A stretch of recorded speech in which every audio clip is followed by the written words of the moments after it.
What is up, guys? Welcome to my first world tour on the Resonant Rise mod pack that I've been playing. This is my first Minecraft video. If you haven't seen my other videos on my other channel, I mainly make sim racing videos, but I've made this channel just for this purpose. So let's jump into the world. I've got about 12 hours in it so far. It's been a lot of fun, I must say, and as you see my world loading in here. So yeah, let's just get straight into it, I guess. So I'm pretty experienced with mods. I've been playing them for about a year and a half now.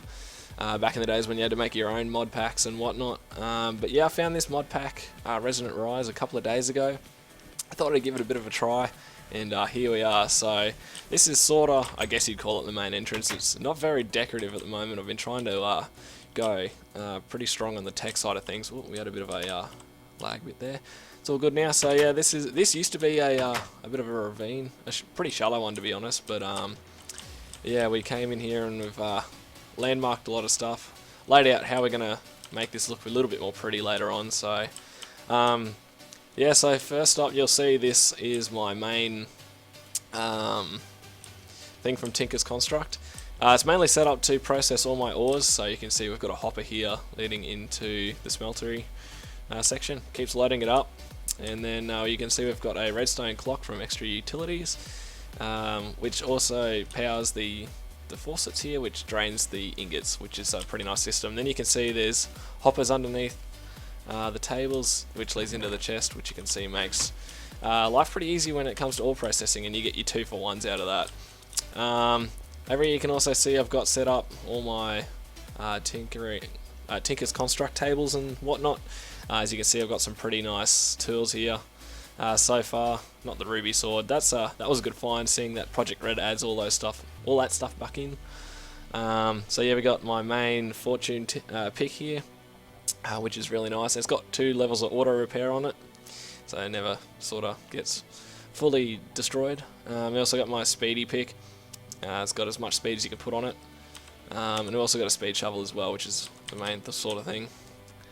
So let me just sleep through that on here real quick. This is my main storage area. As you can see, we've got a lot of Dartcraft sort of stuff here on the side.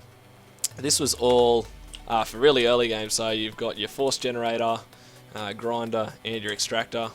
And then you've also got your force furnace, which still functions as my main furnace from time to time here. But this was all my early game, ore processing and stuff.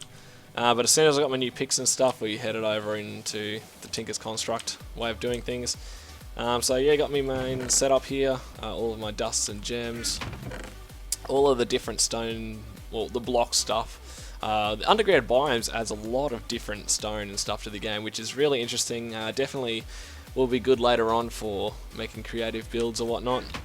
Then you got all of my metals so far. A lot of silver I found is very easy to find. Also the spawn rate for iron I find is extremely high. I don't know whether or not that's part of the mod pack, but I'm not complaining. It makes for less mining trips, I guess, more playing around with stuff. All different tool parts and everything like that.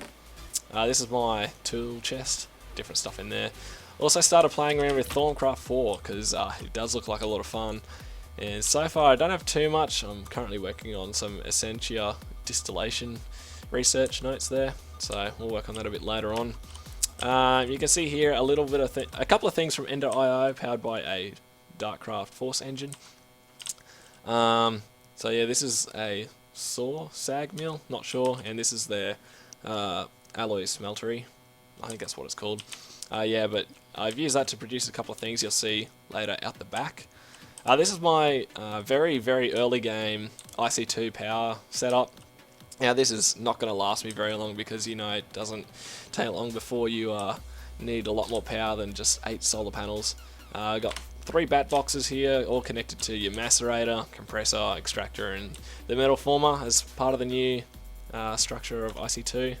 That's a lot of fun. It adds a lot more depth, I'd say, into IC2, which was really lacking in the early game. Now this mod pack doesn't have GregTech installed, which does sort of deal with that a little bit, but I found that, yeah, it's a lot more involved when getting started in IC2. Now, out here is my first attempt at an early game tree farm, which seems to be going alright with MFR and stuff. As you can see, we've used those alloy smelters and stuff for Ender.io to make 9 solar panels here, which powers the harvester from MFR. And literally, I've only had this thing going for about half an hour, and we've already got 20 stacks of logs, which is incredible. Now, if I take you downstairs, we'll see that we've got the planter here from MFR going about its business with a tin upgrade in there. This is pretty, I'd say this is a pretty basic setup once you've got some early game resources.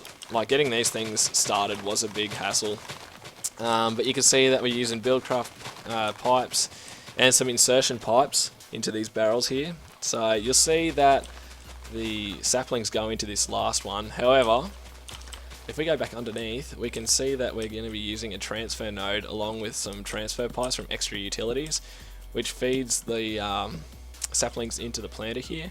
And it seems to be paying off. Like once the planter gets full, then we'll start seeing an overfill into this barrel, and this is a larger barrel, so I'm not really sure what the size is, but I dare say it'll be big enough for a long while. You also see we're using conduits from Ender.io. These things are brilliant when we don't have Construct. Thermal expansion, yeah, for 162 or 164. I'm not even sure. I think this is 164. But you'll also notice that I've got a lot of clear glass here. Now that is because of these solar panels. You've got to make sure that we keep sun to them, and if the trees on this outside row here grow over the top, then we're not going to have any power to the harvester and we're just going to be stuck. So I've made that relatively high because we do tend to get a lot of very tall trees going. So yeah, that's my early setup, and obviously this is going to go into some sort of steam boiler or whatnot. So yeah, mapped out another place for probably seeds or something like that along the lines, and you can see this is the first farm I made. This was barley, and we got some cotton going here. And yeah, this is my main food source at the moment, so that's good to have handy. You can also see I got started with some rubber trees here. Got a nice little rubber tree farm whenever I need to access that. And as you can see, with underground biomes, all of the rocks and everything has changed. Like, it's ridiculous compared to normal modded Minecraft. What the underground looks like, it's just incredible. Totally different caving experience. So much fun. But yeah, so that's pretty much where I'm at with my world right now.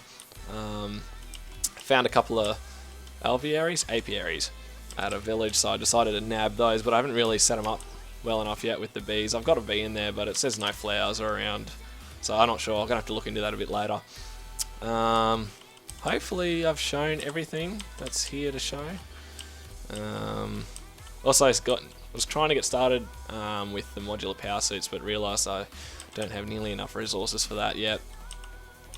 Looking forward to playing around with a lot more Thorncraft stuff and Tinker's Construct. Not Tinker's Construct. Ars Magica 2. I don't know how I got those two mixed up. But yeah, those two look like a lot of fun once we get a lot of resources going. So yeah, hopefully you guys have enjoyed the tour so far. Hopefully I'll make a few more updates as we go along. Down there's my mine, if you're ever interested, but it's not that special. So yeah, if you enjoyed the video, make sure you give me some feedback. Hopefully you are enjoying this mod pack as much as I am. Hopefully more people find it. It is a lot of fun, even though some would say it's fairly OP with some of the balancing of the mods, but hey, it's all part of the fun. So yeah, leave a comment below suggesting anything for future videos or whatnot, or if you've got any questions. Even if you like the video, click the like button.